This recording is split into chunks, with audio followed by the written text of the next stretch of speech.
Welcome to The Married Therapist, a relationship podcast hosted by us, Luis and Amber Semidey. This podcast is all about love, conflict, and the gray areas. If you like what you hear, be sure to like and subscribe wherever you're listening. Now let's get to the show. Welcome back. In today's episode, we're going to be talking about dating, our expectations, pre-abusive marriage, post-abusive marriage, and everything in between. Side note, I'm getting over a cold, so I've got a little bit of what I call a sick accent. So if you're wondering, why does she sound like that? That's why. Okay, so pre-abusive marriage, when it came to dating, how were things? Yeah, honestly, since I was in high school, I really didn't date very much at all. I dated like 2 people in high school, and post high school, really didn't date anyone in college. And then I had one girlfriend. But as far as expectations, I think I was extremely picky. And my mom and my dad also said that I was being too picky. But honestly, for me, it's like, it's a really big deal, right? So it's like, I'm not going to just choose anybody. But also, kind of going back to a previous episode, I think I was putting too much pressure on the idea of like, I want to be able to see marriage with this person before I even pursue anything. And so if there was anything in their personality, in their way of being that I could not envision being part of a marriage, and I wouldn't even pursue it. And so that aside, the things that I was looking for were someone who was aligned with my faith, right? Someone who was more politically aligned, was also liberal like I am.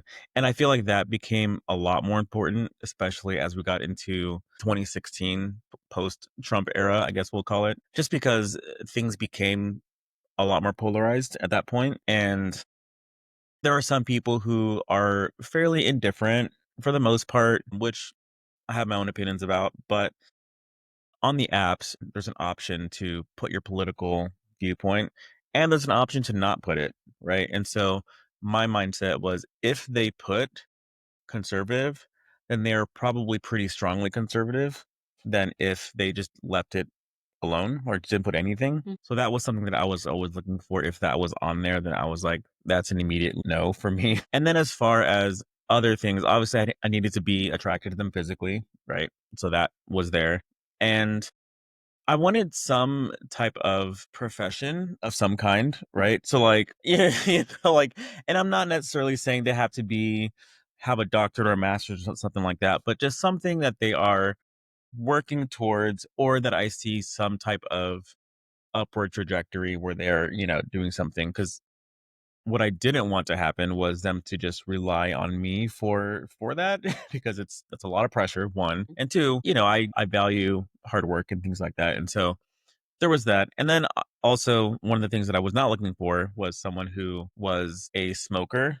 Nothing against smoker, that I'm not a smoker. And so that's a very big part of people's lives. And so those were really just the main things that I was looking for. I think post previous marriage, some of the things that I was looking for were really, honestly, I was more open to kids before. Like, if the girl had kids, I was more open to it, because I was in my early 30s at the time. And so I know people around this age are probably going to have kids. But after that marriage, I realized it's okay to have kids. But for me, I would have preferred if they had really young kids, like a baby or maybe a toddler, because my ex had an 11-year-old at that point.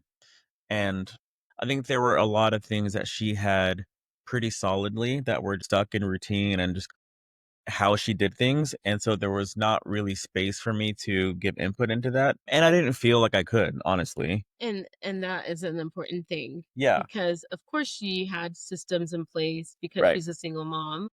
And that's just all about organization, so things don't go haywire. But you would think, and I think what's optimal is if you're a single mom or a single dad dating and that person becomes your partner, that at some point you would have a conversation with them. You guys could figure out how things are going to change. Yeah. Not that you're trying to take over as the new parent, because in a lot of cases that kid already has a parent, but you are another adult in the household. And I do think it's not a crazy request Yeah. to be able to communicate like, hey, what are you comfortable with? Mhm. This is what I'm comfortable with. Okay, what does this look like? So we just wanted to clarify in Yeah. case there's some single parents out there being like, well, Yeah. I have to do things this way. Like, we Yeah. understand. Yeah, and so I think for me, I was more closed to the idea after that experience just because it was more out of fear because I didn't want that to happen again, and so, again, there are women that would be out there that would be more willing to do that, but because I wasn't 100% sure right off the bat if that was gonna be the case, I was just kind of closed to that option Yeah. at that point. So really after that marriage, that was really one of the only big changes that I made as far as what I was looking for. On top of that, I think for me, I needed to see there was like a certain characteristic that I needed to see within the pictures, within just the way they wrote about themselves, and that yours did really well. And I've said this many times before, but yours just like radiated sunshine, and I loved that about yours. It just seemed so positive, and I don't know, you just seemed really fun. And so that's one of the things I was looking for, someone who was a lot more lighthearted, wasn't so honestly, one of the biggest red flags were people like, "I don't do drama." I'm like, if you have to say that in your app, it means your life is full of drama, and I'm not about that, you know? Like, I don't maybe that's just women that I've seen that had that. I don't know if guys had that, like, "I don't do drama," or something like that. Yeah. Yeah, I've seen that. And it's just interesting. Yes, sometimes it just happens, but for a lot of people, you're the common denominator. right. Drama always follows you. To that, I would say maybe you gotta evaluate things. But no, that makes sense. You had come from such a drama-filled marriage that you were Yeah. just looking for the exact opposite. Like, Yeah. please, can a brother get some peace? Really. And, as far as the way someone carried themselves, posting provocative pictures, pictures in bikinis and stuff like that. Again, nothing wrong with that inherently, but for me, that's not what I was looking for. And if the person that I was looking for was posting things like that, it made me question what they were looking for in a partner. And again, everyone has the right to post whatever they want and do whatever they want, but that just wasn't really aligned with what I wanted. One of the biggest things for me as far as looks goes, I think just someone who had a natural beauty about them, someone who wasn't super dolled up all the time. And this is always a thing on Love is Blind. There's people like, you look better without makeup on. Don't wear makeup. And it's like, if you want to wear makeup, wear makeup. But for me, I like to see a girl who didn't necessarily have to wear makeup to look incredible. And when they put makeup on, it just enhanced what was already there. And that was definitely what I saw in you. You're just like naturally beautiful, and I love that about you. And when you have makeup on, you look great too. And so, what about you? What were some of the things that you were looking for? And did it change before you got married versus after your Yeah. previous marriage? I wanna go back a little bit. Mm. On the app, when you were looking at my photos, I did have makeup on all of those Yeah, pictures. When you met me, I had makeup on. It was only after we spent time together, we were just doing different things, did you see me without makeup. right. And so, I actually remember being a little bit nervous when that happened, just unsure of how you would Yeah, receive it. So, in case people were thinking that I posted natural photos online, I love the girlies that do that. yeah, But honestly, I just didn't feel comfortable because in my head, I wanted to put my best foot forward. And for me, especially having acne scars and stuff like that, I love makeup. yeah, yeah, I love that it conceals all the things. I just wanted to clarify that because you were saying, like, you like people that have kind of more of a natural look, and so I just wanted to let people know that I wasn't one of those who was posting that. He only got to see that after we were together. yeah, But I think what you were trying to communicate was you didn't want someone who had 10,000 pounds of makeup on, right.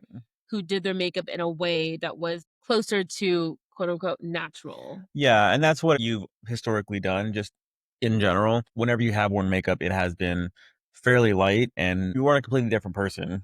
And I feel like there are some people they take their makeup on, like, who are you?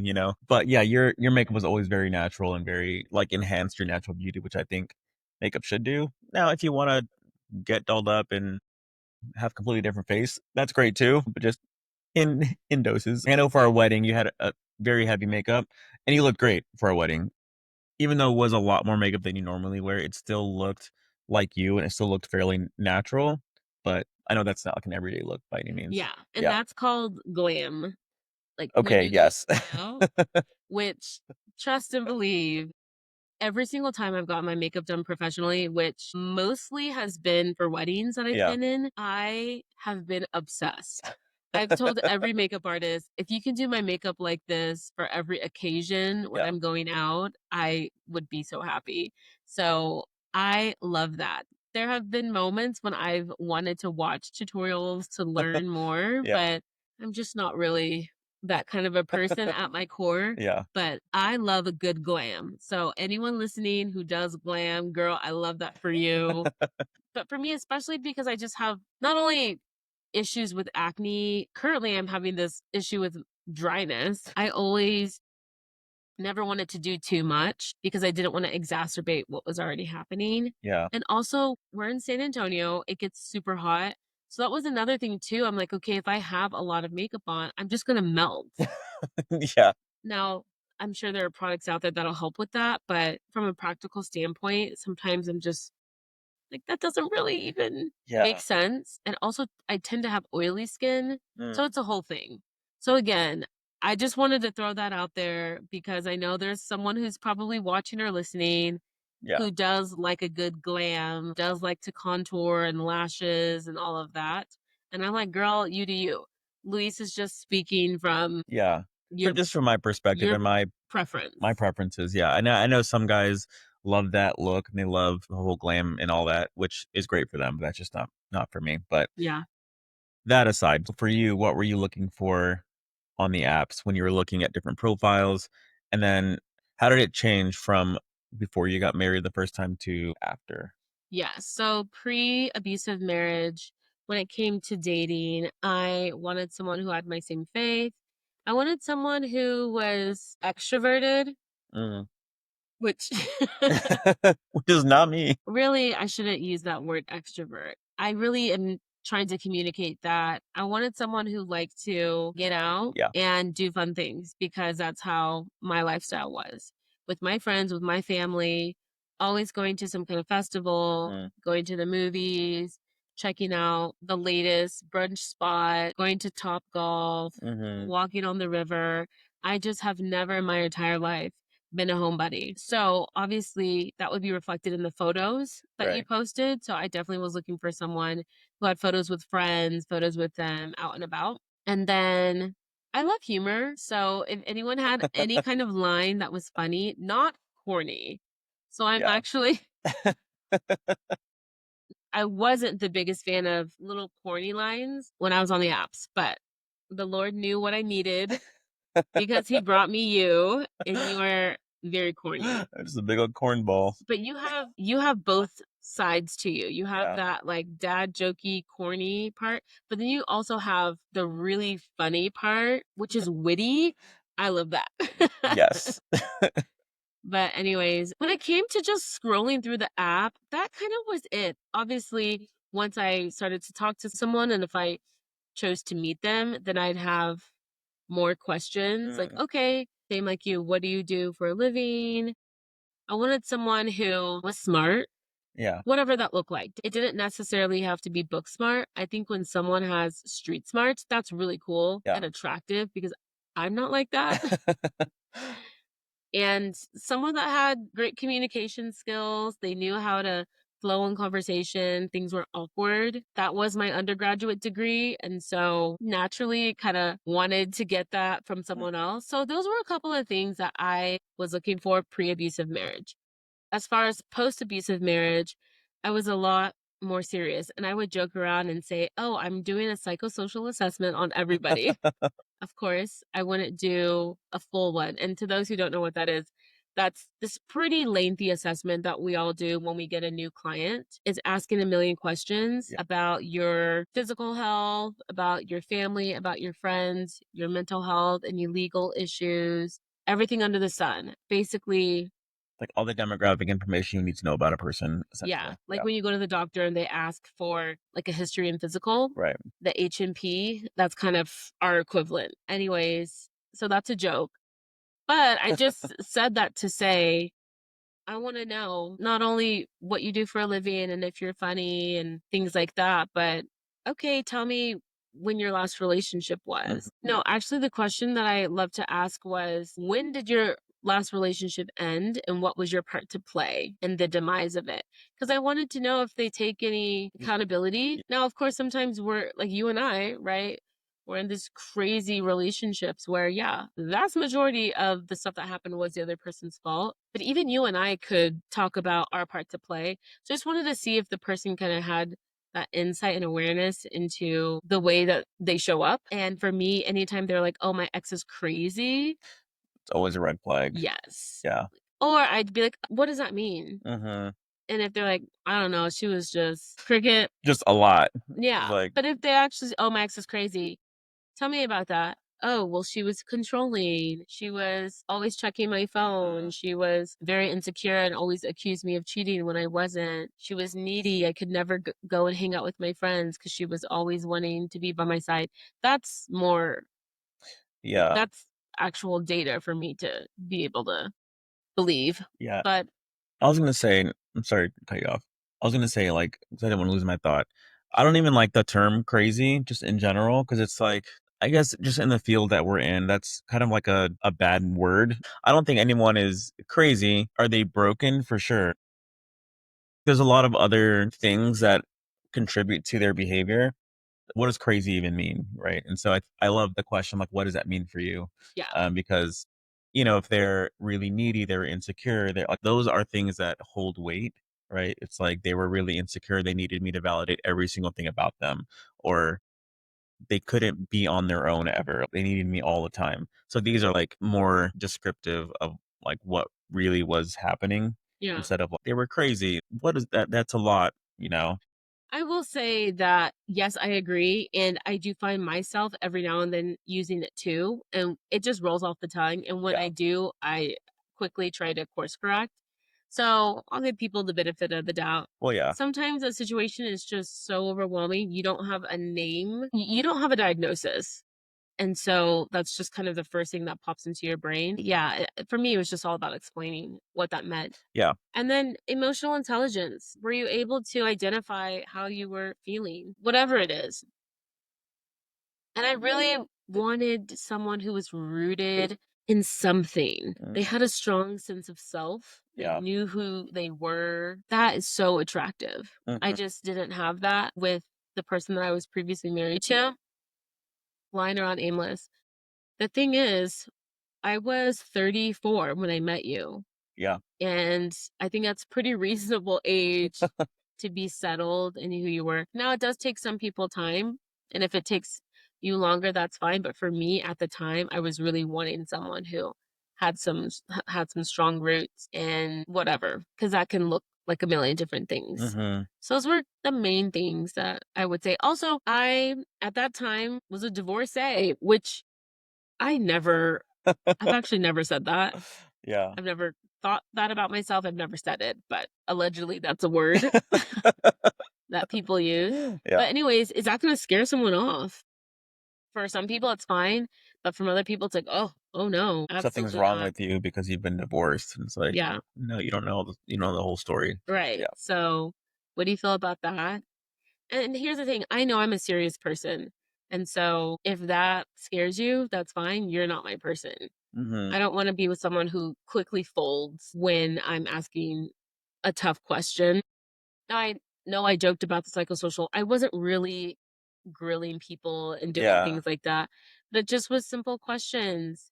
You're telling me where you work or you're telling me about your friends, and I'm asking follow-up questions. And if you don't know how to answer my follow-up questions, that wasn't attractive to me. Yeah. What are we doing?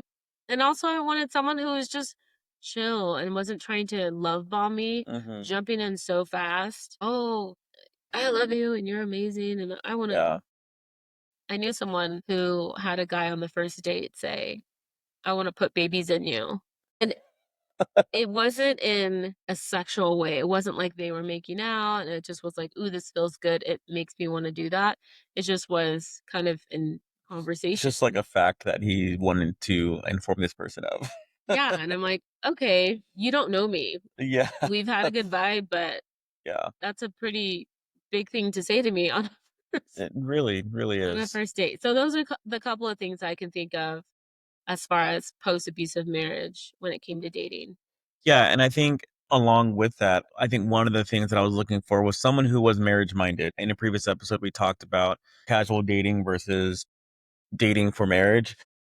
So even though I've kind of worked through needing to focus on marriage when we start dating, I did want someone who had that in their future, because were people on the apps just wanting something casual. That's not what I wanted. Nothing against people who want that, but that's just not what I wanted. And so I wanted to make sure that who I was looking for was also marriage minded, because I didn't want to waste my time. I didn't want to waste their time. And so if they were just wanting something casual and I'm wanting something marriage focused, then it's not going to work out. So that's something else I was looking for when I was dating. So that reminds me of another thing that was important to me. I wanted someone who wasn't trying to control me, wasn't trying to be my savior, right? I'm an independent person, you're an independent person. I wanted someone who was like, you know what? I don't need you, Amber, but I would like you. I want a complement to my life. I just didn't have that in the past. And so that was an important thing to look out for. And I wanted someone who not only wanted to be with me because of maybe what they were attracted to on the outside, but someone who was attracted to my brain and my heart. That was really important.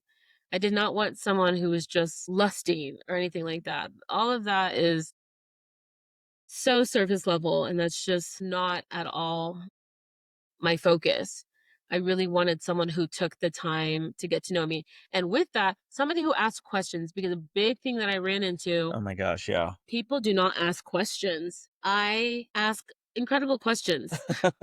You do. And for me, I wanted that reciprocity because Yeah. that was a sign of investment. You're telling me you work at this place, Amber, tell me more about that. And I'm not saying that they have to speak the way that I do. Of course, I have a communication degree, I have a master's, I'm a therapist. So I'm not saying that I wanted everybody to be the male version of me, which I looked out because literally that's who I married. But at the time, I just wanted someone who was interested. And to me, I think it's a very normal thing to ask questions when you're interested. Yeah, because you want to know more about this person they're interested in. Right. Now, I'm not saying they had to come to the date with 10 questions prepared, but as I'm talking, listen to what I'm saying and ask a follow up question. I Yeah. just didn't think that that was a lot to ask. But unfortunately, that's literally what I would see when Yeah. I was talking to people, when I was going on dates. I realized, oh, this is a skill set that not a lot of people have. Again, I'm not bashing on anybody who isn't strong in that area, but again, I'm 34. I had just gone through a horrific abusive marriage. So I wanted specific things. Yeah. And because I didn't get that a lot, that weeded a lot of people out. On one hand, it sucked because the pool is small. But on another hand, I was like, okay, that's one less thing that I'm gonna have to worry about.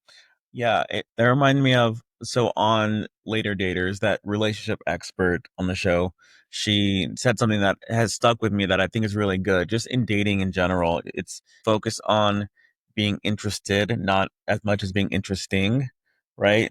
Some people go into dates wanting to put their best foot forward, wanting to show off who they are, and they forget to find out who they're dating, right? And so their focus is on themselves and how interesting they are, but they don't focus on like trying to get to know this other person. And so I think that's kind of what you're talking about, right? Like I want someone to be interested in me and not just focus on being interesting. Like, cause it's like, yeah, I know a lot about you, but you don't know anything about me. And so how are we going to go on another date if you don't know who I am even, Yeah. like barely even know my name, Yeah. it's like, yeah, I love that too. And for those who don't know what we're talking about, it's this show on Netflix called Later Daters, yes. produced by Michelle Obama. And it's a dating show for people that are 50 plus, navigating through all that is dating. And they have a relationship expert on there. Her name is Logan. I believe she holds a PhD, Yeah. and she is incredible. She really advises everyone in such a beautiful way. Mm. And that was one of the things that she said. Yeah. Just wanted to throw that out there and highly recommend. It's a great show. It's not like all these other dating shows with 20 somethings who are just full of drama. Granted, these 50 plus people have their own set of drama. It's very funny. It's like watching our parents dating, which is a whole image in and of itself. But yeah, it's just they have different challenges than people who are in their 20s and 30s have. But interesting, interesting show for sure. So I'm just really glad that we found each other. Yes, 100%. I always say you're so lucky because you were on the apps for a month Yeah. when you met me, and I had been on the apps for on and off 4.5 years. Yeah. So I know you were on it for so long. Like, do you have horror stories of things? I'm sure you have tons of them, and I've heard a couple of them. But what are some of your horror stories from being on the apps? One was actual horror, and then the other ones were just funny slash weird. So a weird one was, I believe this was OK Cupid. This guy was a truck driver, Oh, and he said, "Hey, I'm in town. I'm on 10 and some other cross street. Do you want to have a threesome?" oh, very straight to the point. Because on that app, people could just send you messages compared to like something like Bumble, where as the woman, you have to reach out first. Right. So I was like, wow, I didn't even respond. It's one of those things that's just so ridiculous. And I always just like to think there's someone for everyone. I am not your threesome girly, but trust and believe, I'm sure there is someone who would love to do that. Yeah. So it just made me laugh.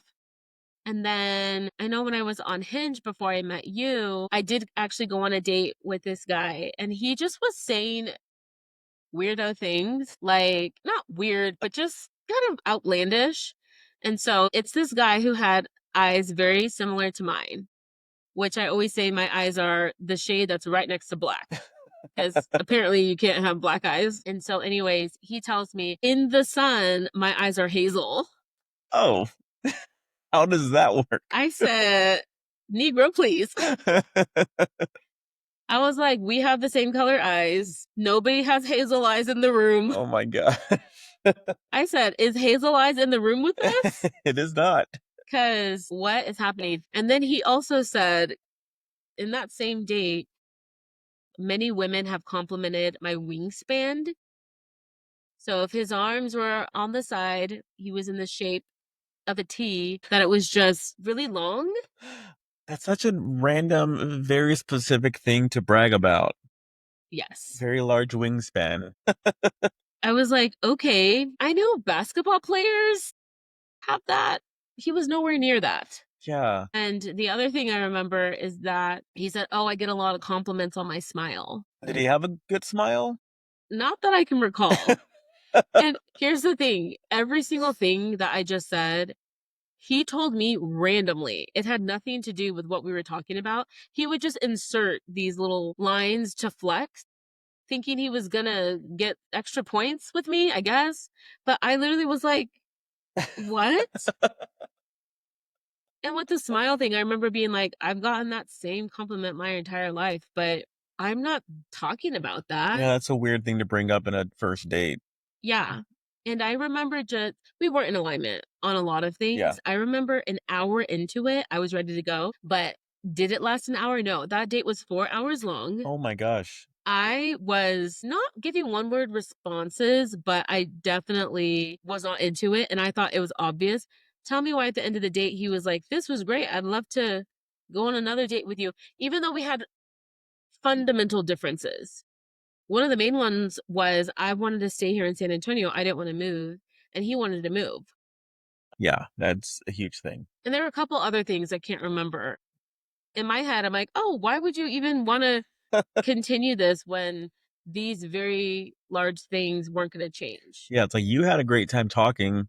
I did not have a great time listening. You did not talk to me about myself. I did not enjoy my time. Yeah, he definitely did not ask me a lot of questions. Yeah.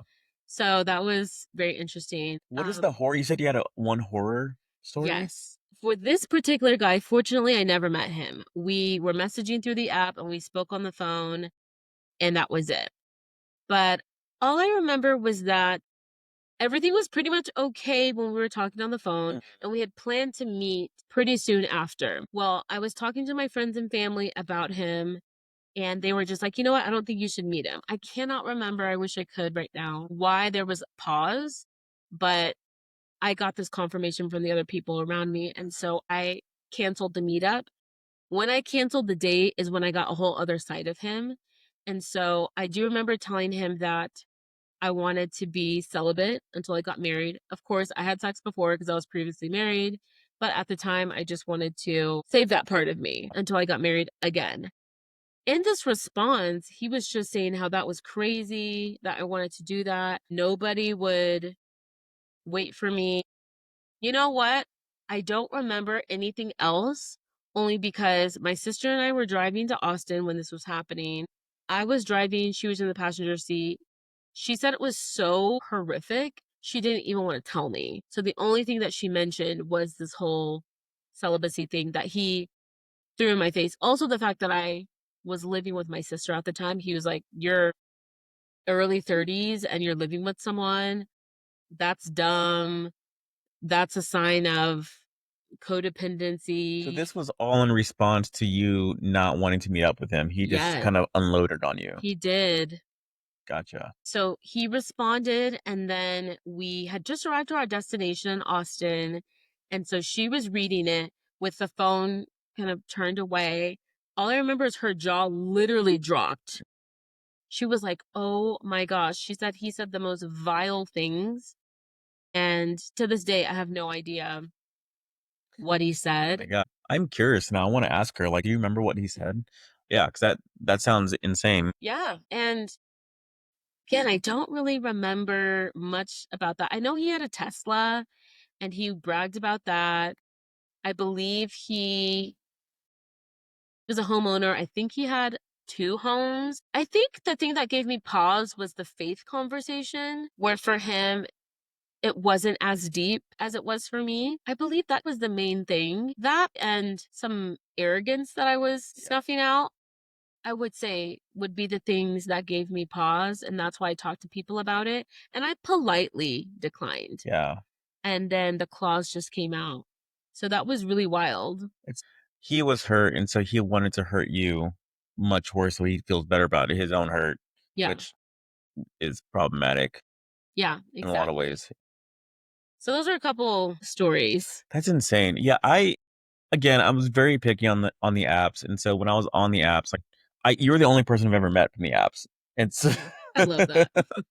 yeah, I mean, I matched with a few, then I would reach out. The apps were so weird because, like, I would match with someone, I would message them, and then radio silence. It's did we not just match? What's happening?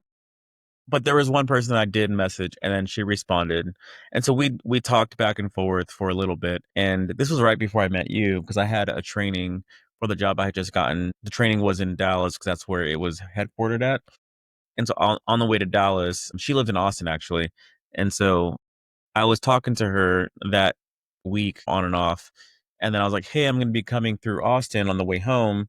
Do you want to meet up?" She's like, "Sure," and so that was kind of the end of that, and then towards the end of that week, I was just confirming, and then she just didn't respond to anything, and I was like, "Hey, I'm leaving tomorrow," and I threw out some ideas of where to go, but then just silent, and it just never went anywhere after that. So, that was really the only kind of interaction I had on the apps, and then probably a couple weeks later, I started talking to you, and it was like, "Oh, incredible."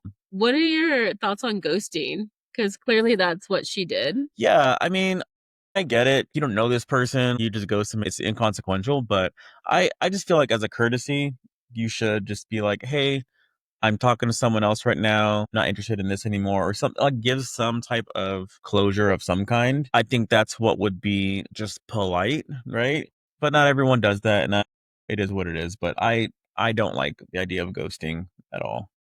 Yeah, I don't either. For me, I always had my little line, my copy and paste. Yeah, I was just very direct, letting them know that it's not going to work out. Best of luck in your search. That yeah, was the final line that I would use. And so I think that takes 2 seconds to do. And my thing was always block them afterwards. So you don't even have to wait mm, to get the response. That's how I felt comfortable with it. Now, some people would say, if your team no ghost, tell them that it's not going to work out and then be bold enough to get the response. But especially as a woman, you just never know how someone's going to yeah, respond, like the situation that I just explained. So I'm going to let them know. I don't want them wondering. And I also don't really care about their response. I'm going to move yeah. on because it just could be awkward if you're telling someone it's not gonna work out, and they're like, "No, please, I hold know. on, give it another shot." Was it something I did or said? It's like I don't. Yeah. Yeah, And when it comes to was there something I said or did, I actually didn't share specifics. I know I've talked to people and they've said, "Well, don't you think people want to know?" I said, "I'm not working right now." Yeah, that's not my responsibility. They can figure it out. Especially if it was in the beginning. Mhm. And a lot of the times it was something like, "I'm not physically attracted to you," Well, yeah. or "I'm" How do you say that in a polite way? exactly, Yeah. or "I don't like your personality." I just had a hard time being comfortable with saying Like, that. I don't like the way you are. Yeah, or maybe on the app, their job was kind of vague, and then you find out what they actually did. That Yeah. was actually a big thing that I ran Oh into. my gosh, yeah. People and their vague job titles, and then you meet them and you ask them what they do, and it's something completely different. Yeah. I hated that, and that honestly was a large turn off. So Yeah. how would I tell someone, "I don't like the fact that you do X, Y, and Z?" Yeah. And to be honest, a lot of these positions, they didn't make a lot of money, Yeah. and I didn't want that. Did I want someone that made 7 figures? No. But as a professional with a master's degree making a certain amount, I did want someone who made a comparable amount. Yeah. I was trying to level up in life. Yeah, and it's not even about for me anyway, it's not even about the amount of money. It's really just about relatability and just being able to relate to people within your own socioeconomic educational level, right? And so I think that's one of the bigger things for me. So to kind of go back to your example of someone who uses more flowery language to describe what they actually do. I know we know someone who said that he was a teacher, but after doing a little bit, not even a lot of digging, doing some digging, find out that he's a paraprofessional for an after school program, which is not the same thing, right? And so, like, if you are a paraprofessional for an after school program, cool. Just say that. That's what your job is. But if you are not a teacher, don't say you're a teacher because that requires a lot more things just in general, right? And so Can it's you just ex as a former teacher yourself, can you explain that for people who may not know what that term is? yeah. So a paraprofessional is like a teacher's aide. So someone who helps teacher out with what they need. I think paraprofessionals require, at the time, they only required a high school education, but I think over the years, it now requires some college.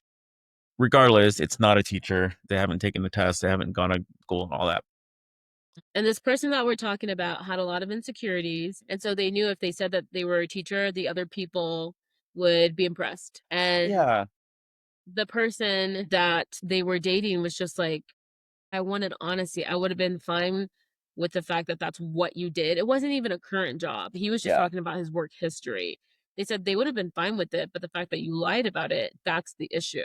Because being a teacher, there are so many things that you have to keep up with, right? So it's like if you say you're a teacher, but you actually weren't, people are going to ask questions, right? It's like, oh, what is your certification in?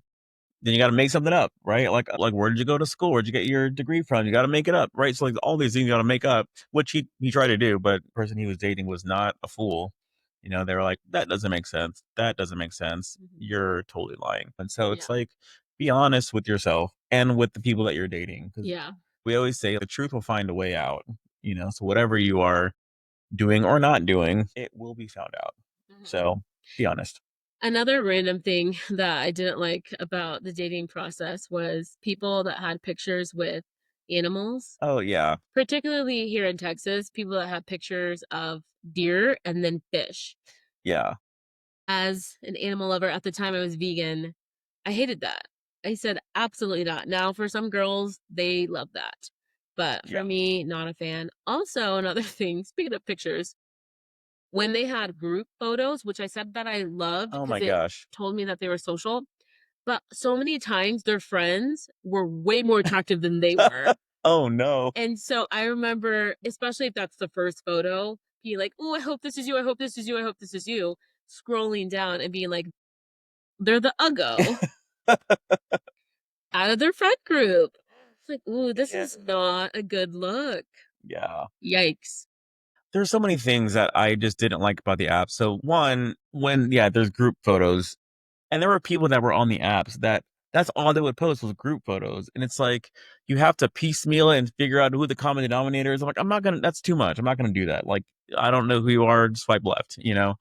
Or when people didn't put a lot of effort into their description of themselves, I'm like, For me, this is probably too far, but I'm like, that says a lot about your character, right? It's like you don't put effort into your profile, but it's probably not true, but that's how I would interpret it. Yes, I saw this too. They would always say, "I'm not on this app much." Yeah, it's like, what? Why? Another thing I didn't like was when they always wanted to just go to Instagram Oh or yeah, Snapchat.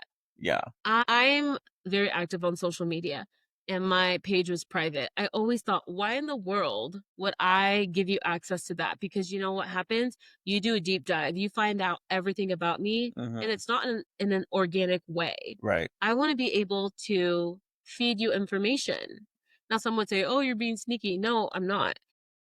Why would I give you access to my Instagram? You're going to see my entire family. Mm. You're going to see where I hang out because I post a lot, not only on the feed, but in stories. And so let's say I went on this trip, or let's say I had a family member who died, and in the caption, I'm talking about how hard it is. You already have all this information. And I just think that can negatively impact the natural flow of a relationship instead of it coming up in an organic way. Oh, have you ever dealt with loss? Yeah, actually, my grandma, that was really hard. Tell me about that. So, fortunately, I did have a private page, so it wasn't like someone could Just just yeah. look me up. But whenever I saw that, I was like, no, I'm not doing that. There's so many things as we're talking that are coming I up know. about the apps. We're not trying to shit on the apps. Yeah. At the end of the day, we are so grateful because the apps led us to one another. We're just kind of talking about the shenanigans behind it all Yeah. because in order to get to one another, we kind of had to go through some stuff. Yeah, and it's a very different process, right, than like meeting someone organically. Because, like you said, when you meet someone organically, you don't know anything about them, and on the apps, you can learn a lot about people based on how they write about themselves, based on the pictures that they choose to post. You kind of get a feel for how someone is in life. I think it's important to put a lot of effort into your profiles and all of that, but I think if you want to create a more authentic experience, just keep it on the app. But if you go to social media and all that, then you get, like you said, like a whole different picture of who someone is. And then it limits the organic, authentic questioning that you can have in a conversation with the person. And they can judge you because I'm Yeah. thinking of if you have photos of you and friends and there's drinks in the picture, Yeah. they could think that you're lush, that they don't want to be with someone who has a drinking problem. And for you, you go out 2, 3 times a year. When you drink, you have one drink. You're not able to explain any of that if somebody's looking at that and judging it. So it's more than just, oh, you know these facts about me that I wanted to tell you. It's things like that too. Or let's say you have pictures with guys. It turns out they're your coworkers or they're your cousins or whatever Hmm. it is, and you don't specifically say that in the caption. They could Yeah. think you're fill in the blank and judge you. I don't want to be Yeah. with someone who is always with guys. It's just like, what? Those were my cousins, or that was at some kind of work Right. appreciation event. I just think it can open up a can of worms, and Yeah. I just wasn't trying to do that. Yeah, for sure. But I'm so glad we're not on the apps anymore. So glad we found each other and we are out of that world because it is just, it's a lot. So shout out to everyone who is still on the apps. Peace be with you. Yes, it's a numbers game. Yeah. So the more you talk to people and go out, hopefully, the closer you are to finding your person. That's how Yeah. I try to look at it. But anyways, wanted to introduce a new segment that we're Oh, rolling out, and it's yes. called Let's Unpack This. And it's where we're going to talk about the recent thing that we've watched and our thoughts about it. So, the most recent thing that we watched on Netflix was Temptation Island. Yes. We initially weren't going to watch it because it just looks like something we wouldn't want to watch. But we got a lot of people who were like, you guys would love this show. They get really deep and things like that. And so we started watching it. And yeah, it was great. We actually really liked it. Shout out to my people who recommended it. Yes. Um, yeah, you go first. What did you think overall? Without giving spoilers, Yes. just in case there are some people who want to watch it, we could just talk generally about the premise. Yes. So this is actually a remake of the show that came out back in 2001, 2002, when I was way too young to be watching it, but I watched it nonetheless. But the basic premise, it's like The Ultimatum, if you've seen that on Netflix. In this show, there's four couples who are at a crossroads, or one of them wants to pursue marriage, one of them is not ready for it or has some challenges. And so they go on this show to test their relationship, quote unquote, and to see if their partner will cheat on them when they're put in compromising positions. And so the basic premise is the women, they go on an island with like 16 men whose sole purpose is to tempt them. And the men do the same thing. They go on their own separate area of the island where there are 16 women who are there for the sole purpose of tempting them. While they're on these in these islands, they go on dates with these different men or women and see if they connect. And so by the end of the show, their goal is to either go home with the person they came with, go home alone, or go home with one of the people that they connected with that was originally a tempter. So that's the basic premise. Problematic in so many ways already. I feel like if you go on the show for that, it's just like, okay, your relationship is in shambles already. So that's the premise of it. And so many thoughts about so many of the people on the show without giving spoilers, but there were just a lot of shenanigans that happened that we feel like they should have a therapist on these shows because there's just a lot of emotional turmoil that they're going through and a lot of challenges that they're experiencing that isn't reality, right? So that's something that the host did a good job of mentioning a couple times. Like, this isn't real life, but it's hard because you're seeing your partner do it in real life. And that's the thing too. They would have these bonfires where the women who came to the show watch video footage of their partner on the island with the women tempters. And the men do the same thing. They come to the bonfire and watch footage of their women with the men tempters and see what they were doing. And so all of it's caught on footage, right? And so there was just a lot that happened that was just problematic.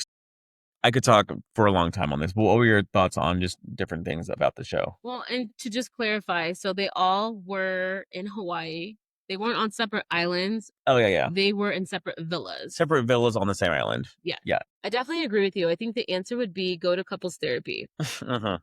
I don't think it's the smartest idea, the most productive idea to go on a reality show and be in this very wild situation. Yeah. I want to say the tempters and the temptresses, they were all model looking people. Yeah. Very attractive. Yeah. The women walking around in thong bikinis and the men walking around with their shirts off. And they would be trying to seduce you all day, every day. Yeah. It's just unnatural. I felt so bad for the people there just because it's just kind of dangling a piece of meat in front of a lion Mm-hmm.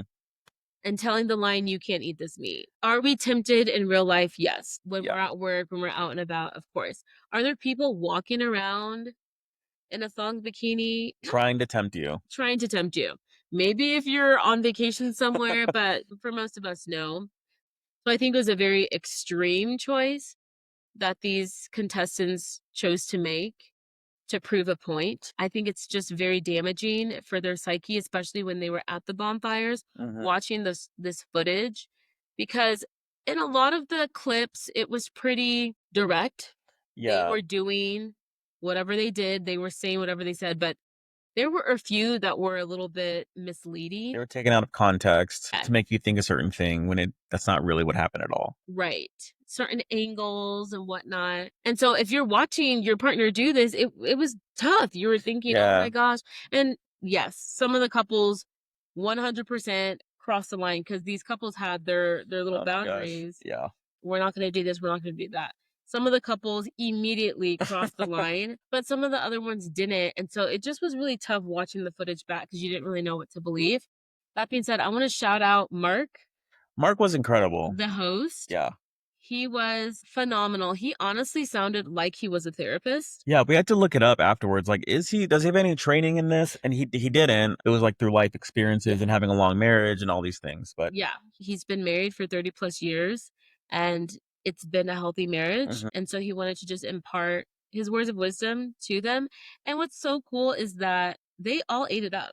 Yeah, They really appreciated his words of wisdom. But yeah, I definitely think having therapists on set would have really. been helpful. I don't know if there are. I haven't heard that there are. Yeah.